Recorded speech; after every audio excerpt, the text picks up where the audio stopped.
I'm going to preface this by saying that this is the most horrifying solo tank video that I've ever made. And to illustrate that, I will have a spiteful, vicious venom fight running in the background. Don't get me wrong, there can still be some dicey moments, but you'll notice that my health bar is the size of Argentina, and I'm typically just fine. It is also a considerably more involved build than any of my viewers will be used to. Prior viewers, you'll have to forgive me because this build does involve more than just left click. But I think that if you take the time to understand how this works, and the rotations involved, you are going to have a very good time.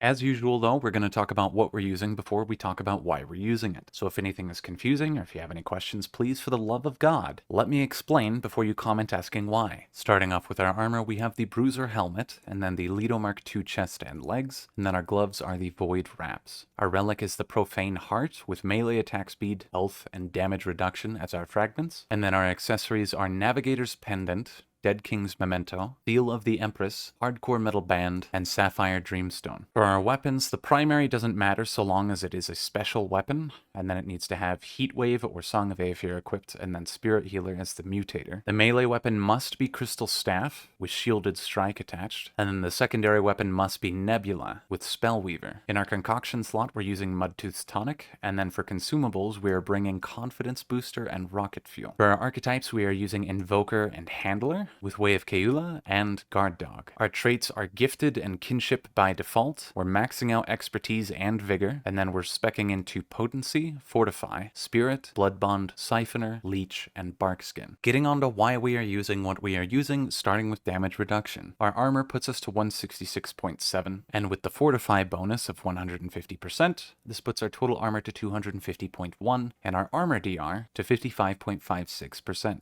On the other side of the equation, with flat DR, we have 5% from our relic fragment, another 5% from the mind and body passive from Invoker. Then we have an additional 10% from Barkskin, and then another 10% from Confidence Booster, and then 5 stacks of Bulwark from Hardcore Metal Band. 5 stacks of Bulwark equates to 25%, putting our total flat DR at 55%. 55 flat DR plus 55.56 armor DR puts our total DR to 80%, which is the cap. If you do not understand how this is calculated or how it even applies in the context of tanking or effective health, please, for the love of God, go watch this other video. It's several minutes long. You will leave considerably better equipped to understand how tanking works in Remnant 2, let alone how this build will even function. On the note of effective health, though, we are boosting it with the Health Relic Fragment, maxing out our Vigor trait, and then using Seal of the Empress, Dead King's Memento, and Navigator's Pendant, topping it off with Mudtooth's Tonic in our concoction slot, putting our total health to 241.5. That is a lot, but as you guys know from my prior videos, unless you have the means to heal it, there is virtually no point. And this build has absolutely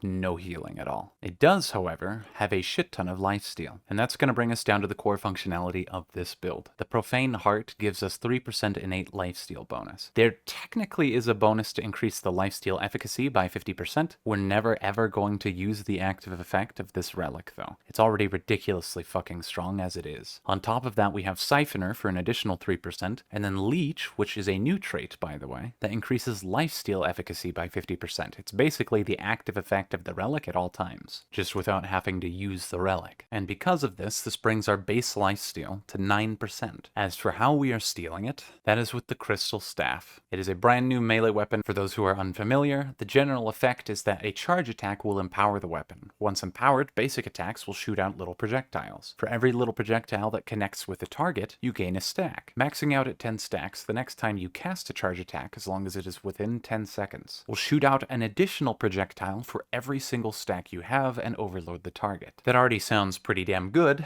but then you get to learn that Shielded Strike counts on every single projectile connection. So every time a projectile hits a target, that counts as a melee attack for the purposes of Shielded Strike. So the general rotation for Crystal Staff is that you charge attack, empower, and then because you're now empowered, every attack you do normally will shoot out a projectile at 0 stamina cost, because basic attacks don't cost stamina. And then you get up to however many stacks you're wanting, 10 max, charge again, and shoot out even more projectiles, meaning that just about every single action that this staff does will generate you shield. On top of that, it will lifesteal from every projectile or direct hit, as well as the overloaded status it applies afterwards. Unlike prior build videos, we do not have steadfast, and that is because this time we are supplementing our stagger tolerance with the confidence booster. So you'll notice in any background fight I have playing that whenever I've entered the room, or even just before it, I've always used confidence booster, so that way I can get my DR active from it, and also our stagger tolerance. It says it lasts 20 seconds, but it actually lasts 40 because we are using the potency trait, which increases consumable duration by 100%. Because of that, we may as well just throw in rocket fuel as well. This increases fire rate by 10, which is pointless for us because we're never going to shoot our gun, but it also increases melee attack speed by 15%. Pair that with the 15% from our attack speed bonus, and then the extra 7% from the haste we gain from the invoker ability, and we now have 37% basic melee attack speed. The long and short of which is, we attack very quickly, lifesteal very quickly, and generate shield very quickly. It's a good time. The reason we bring Sapphire Dreamstone is because while we are using our melee as quickly as we are going to be getting crits, and we want those crits to reduce our cooldowns by 4%. Granted, it can only happen once every 2 seconds, and you can probably swap this ring out for something else if the boss is just a giant fucking pushover. I personally found myself wanting this more often than not, and that is because it is practically necessary in order to maintain 100% uptime on Guard Dog. To explain why that is the case, Invoker's Prime perk doubles the skill charges of all skills. On top of that, all skill activations reduce active cooldowns by 10%. That 10% is of the base cooldown time, not the modified cooldown time, which is why we have expertise to reduce our cooldowns by 20%. Because of that, the cooldown starts 20% shorter, and then the 10% reduction is based on the full length instead of the length modified by expertise. On top of that, whenever an invoker skill is active, every 3 seconds the skill cooldowns are further reduced by an additional 1%. A side bonus here that's mostly irrelevant for us, but is good for allies, is that while that invoker skill is still on a cooldown, you also heal 2% maximum health to allies. A more relevant bonus mentioned earlier is that we get 5% damage reduction whenever an invoker skill is active. So we want an invoker skill to be active, and because there's 2 charges, whenever one is active, that means another will always be on cooldown. So basically, as long as you're casting an invoker skill, you're going to be benefiting from all of its perks. The ability itself doing damage to the enemy is just a bonus, but we don't actually give a shit what it does. It is just a means to an end, so that way we can use Guard Dog. Because in general, there's pretty much no way to normally have Guard Dog with 100% uptime. We have to have Invoker's Gifted trait, which increases skill duration by 30%, along with the cooldown reduction, along with the non-standard cooldown reduction of Invoker's abilities, as well as the cooldown reduction from Sapphire Dreamstone, and the cooldown reduction from Spellweaver. This is a mutator that reduces the skill cooldowns for every X mod power spent. So the general rotation should be, when you're about to enter an arena, or right as you enter it, you use Confidence Booster and Rocket Fuel immediately. The next step right after that is to use your Invoker skill, and then Guard Dog. As soon as that is done, you're going to use the Nanoswarm mod on your Nebula to proc Spellweaver, and then you're going to switch to your primary and use Heatwave or Song, whichever you prefer, and that will proc Spirit Healer. This is mostly pointless, but we're just doing it to do it. Never hurts to have that bonus. And then you will begin a charged attack on the Crystal Staff to empower the weapon, and then you will attack as many times as you are after in that given scenario. Sometimes you might want to end early, and that's not a bad thing, but do as many attacks as you are after, then complete the chain with another charged attack. At this point, the target is now corroded, overloaded, lifestealed, and now you are shielded with a total of 84.7% effective DR. And with the shield you now just gained, your EHP is brought up to 2,367.65. Overall, that is a fuck ton of EHP for a general tank build without the use of Game Master's Pride. And this is not done with the use of Summoner or Resonating Heart. In fact, we don't ever use our relic. I think the only part not explained thus far is Spirit, but that's obviously just because we want to get mod power back faster, so that way we can cast Nanoswarm again to proc Spellweaver. It sounds really simple, but in practice it can be harder than you might expect. You need to watch your timer on your consumables to make sure that you maintain your stagger, because if you don't have stagger tolerance, that means every melee chain you ever do on the weapon, since it doesn't have steadfast, will always get interrupted. You also have to watch your cooldown on Guard Dog, dog, because you need to make sure that your guard dog has 100%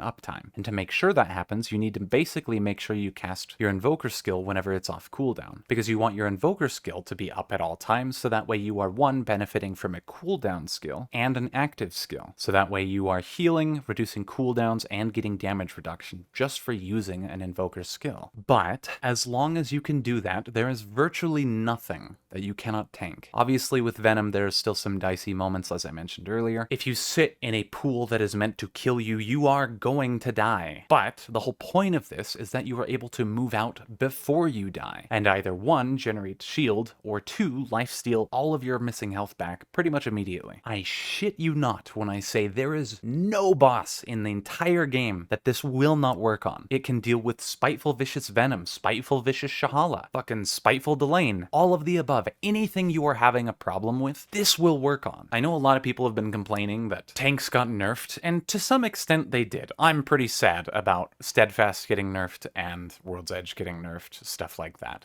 But tanking as a whole is significantly stronger than it was before. It also has way more build diversity, that it even allows us to do what we're doing right now, to achieve results that were pretty much unique to Resonating Heart builds in the past. Although even Resonating still struggled with Venom. Like this build, I don't want to say it's busted, because it's not bugged. It's not doing anything that's truly broken. These are all legitimate interactions. It's way more involved than our braindead left-click only World's Edge builds of the past. I don't believe this will get nerfed at all. So if anyone goes to comment saying, oh, this is broken as fuck, it's not. It's involved as fuck, and it rewards you for being involved. It's not a speed kill by any means. There are ways to kill bosses much faster than this does, but Venom took 2 minutes, Annihilation took 3. If you recall on the World's Edge build from the last DLC, that took 6 minutes to kill Annihilation. We've literally cut the time in half, while increasing the amount that we can tank. Like, I fucking love this update. Holy shit. Couple closing notes though, the first of which is someone's probably going to note that in the Annihilation footage I was using Ritualist as the secondary. There was a version of this build that you could do using Death Wish. It was not as good though. Like, not even close. The second of which is that, as this is a build full of new DLC stuff, if you are confused on where you should even get this shit, generally accurate acquisition methods are posted at remnant.wiki. And then lastly, just because I know a few prior viewers will be curious, this build was made with build queries. And if you're curious about what a build query even is for maybe newer viewers, please go watch this other video.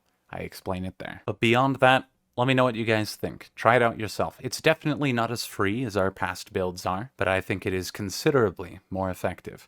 The only thing I think that beats this, period, is the co-op build. But that's because the co-op build is, I don't know, the power of friendship does strange things, and Game Master's pride is an utterly insane ring.